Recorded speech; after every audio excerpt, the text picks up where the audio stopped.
Hi friends, मो channel को पुणी थे आपण मानक स्वागत। चलतु आज आउ गोटे नुआ रेसिपी शिखा देसी लिचु, जहाँ ओडिशा रे खूब प्रसिद्ध, जहाँ को आम कौन कहू आपण मैंने कमेंट रे जनइबे मते।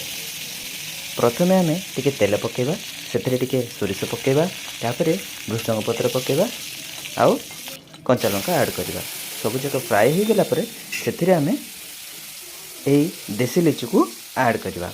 तापरे टिके हळदी गुंड, टिके लंका गुंड, टिके स्वाद अनुसार लुण पकई ताको भलसे घांटी नेबा। भलसे टिके घांटी सारा पर टिके फुटीगले सेथिरे आमे स्वाद अनुसार चीनी मध्य ऐड करबा, आउ अल्प पानी मध्य सेथिरे पकेबा।